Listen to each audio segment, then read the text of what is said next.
नमस्कार, स्वागत है आपका और आप देख रहे हैं अपना यूट्यूब चैनल रीमेक इट। प्रधान शिक्षक के जो भी अभ्यर्थी हैं, उन सभी से 3 जिलों का ऑप्शन लिया जा रहा है। ये 3 जिले का ऑप्शन जो है, आपको उनके पोस्टिंग के लिए लिया जा रहा है और ये 3 जिले जो लिए जा रहे हैं, इसको आपको 10 तारीख से लेके 20 जनवरी तक डेट निर्धारित की है। इसी निमित्त जब शिक्षक उन 3 जिलों को चुनने जा रहे हैं, तो उनको आपके स्क्रीन पे दिख रहे हैं, एरर आ रहे हैं। तो इस वीडियो के माध्यम से हम जानेंगे कि ये एरर आखिर है क्या? ये एरर आ क्यों रहा है? ये जो प्रधान शिक्षक के जिला चुनने में इस एरर का कारण क्या है? क्या है इसका समाधान? क्या आपको भी तो नहीं आ रहा है? तो चलिए इस वीडियो के माध्यम से देखते हैं कि क्यों आ रहा है, किसे आ रहा है और कहाँ आ रहा है? आपको भी तो नहीं आ रहा है, तो कैसे जाके पता चलेगा कि आपको आ रहा है? आइए देखते हैं और इस वीडियो को शुरू करते हैं। आइए हम चलते हैं ई-शिक्षक उस पोर्टल पे और देखते हैं कि कहाँ आपको वो एरर आ रहा है और क्या उसके समाधान हो सकते हैं। अब हमने ई-शिक्षक उसका वेबसाइट आपने ओपन कर लिया है। अब हम अपना लॉगिन आईडी और पासवर्ड डालेंगे। लॉगिन आईडी आपको यहाँ डालते हैं, पासवर्ड यहाँ डालते हैं और मैथमेटिकल कैलकुलेशन को हम करते हैं। आइए मैथमेटिकल कैलकुलेशन को करते हैं और आगे बढ़ते हैं।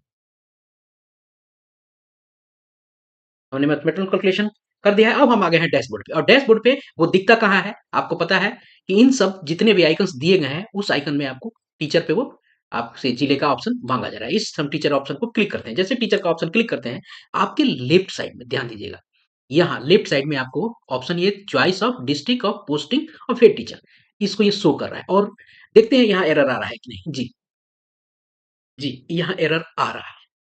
अब बताते हैं ये एरर आ क्यों रहा है। जिस टीचर का मैंने लॉगिन ये प्रोफाइल खोला है, उसको एरर आना चाहिए। क्यों आना चाहिए? क्योंकि इस शिक्षक ने बीपीएससी प्रधान शिक्षक की परीक्षा नहीं दी थी। बड़ी बात यह है कि यह जो choice of district for posting of head teacher जो है, बिहार के सभी शिक्षकों के पोर्टल पे आपको शो हो रहा है। यानी उनके प्रोफाइल पे शो हो रहा है ई शिक्षा पोर्टल पे। सभी शिक्षकों को आपको शो हो रहा है। सबको शो हो रहा है। देखिए यहाँ आप देखिएगा यहाँ इनका रोल नंबर यहाँ नहीं दिखा रहा है। क्लियर है इन्होंने परीक्षा नहीं दी है। सबसे बड़ा कारण यही है। हो सकता है ये पॉसिबिलिटीज़ बहुत कम है। यहाँ अगर किन्हीं का आ रहा है तो 2 चीज़ें हो सकती हैं। उन्होंने परीक्षा दिया ही नहीं है। जिसका मैंने प्रोफाइल खोला है इसने इन्होंने परीक्षा नहीं दी है। तो ये बड़ा एक कारण यही है और उन्हीं लोगों को आ रहा है जिन्होंने परीक्षा नहीं दिया है। क्योंकि यह जो ऑप्शन है ये बिहार के जितने भी सरकारी शिक्षक हैं, उन सबके प्रोफाइल पे ये लिंक है। सबके प्रोफाइल पे लिंक है। आप देखिएगा किसी और शिक्षक को आप ओपन करके उनका प्रोफाइल देखिएगा, ये सबके लिंक ये दिख रहे हैं। तो जब इन्होंने दिया ही नहीं है, चूँकि आप देखिए यहाँ बीपीएससी रोल नंबर की बात है, यहाँ क्या है? ब्लैंक है, डिटेल यहाँ नहीं है और मैं जानता हूँ कि इस शिक्षक ने नहीं दिया है। इसलिए सबसे आपका टॉप अगर रीज़न है, तो उन्हीं को आ रहा है, जिन्होंने आपको परीक्षा नहीं दी है। अब बात रही कि जिन शिक्षकों को आ रहा है, देयर इज़ अ पॉसिबिलिटी हो सकता है उन्होंने दिया हो, उनका आ रहा हो। बड़ा कारण तो मैंने बता दिया। अगर आ रहा है, तो क्या दिक्कत है? यहाँ लिख रहा है, "you are not eligible for the teacher application." एक तो बता रहा है कि एलिजिबल नहीं है process. "Please check your Aadhaar number in BPSC counselling." BPSC की काउंसलिंग के आधार नंबर को चेक कीजिए।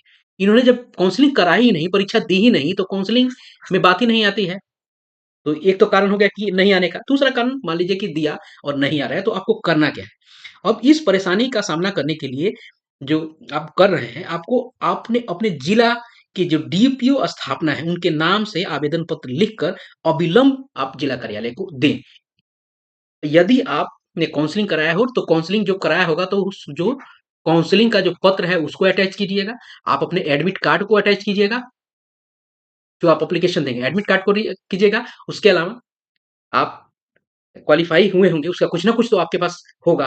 आपका रिजल्ट होगा, आपके बीपीएससी पोर्टल पे रिजल्ट होगा, उसका स्क्रीनशॉट आप चाहें तो ज़रूर लगा दीजिएगा। क्योंकि अभी भी आपके बीपीएससी के पोर्टल पे आप जाके देखिएगा अपना लॉगिन करके, वहाँ आपके रिजल्ट को वो शो कर रहा है। उसकी कॉपी आप ज़रूर लगा दीजिएगा और किसको दीजिए? आप अपने डीपीओ स्थापना को जल्दी दीजिए। एस्टेब्लिशमेंट है उनको जल्दी दिए ताकि इस समस्या का समाधान वो अपने एंड से करा लें। लेकिन सबसे बड़ा कारण यही है, यू आर नॉट एलिजिबल का है कि आपने परीक्षा नहीं दिया है। फिर भी किसी का आ रहा है, तो उसका समाधान है कि डीपीओ स्थापना को आप आवेदन दें। मैंने डॉक्यूमेंट्स बता दिए, उन डॉक्यूमेंट्स के सहारे आप ये आवेदन दे सकते हैं। उनको ज़रूर ये लिखें कि मैंने परीक्षा दिया था, काउंसलिंग मेरा आपको पूर्ण होगा, फिर भी जिले के ऑप्शन में जाने पर you are not eligible teacher application process, ये एरर बता रहा है। इसके समाधान किया जाए इत्यादि जो आप जो भी मजमून लिख सकते हैं। तो ये है बड़ा कारण। फिर भी आप जाके ज़रूर चेक कर लें, क्या आपको भी तो ये समस्या नहीं आ रही है? अगर आती है, तो अगर आप पास हैं, तो ये ज़रूर काम करें। तो इस वीडियो में इतना ही। ये एक अवेयरनेस वीडियो था जिसके माध्यम से मैंने आप तक इसका रीज़न और समाधान बताया है। तो मिलते हैं जल्दी ही नए कंटेंट और नए इन्फॉर्मेशन के साथ। तो अपना ख्याल रखें। जय हिंद।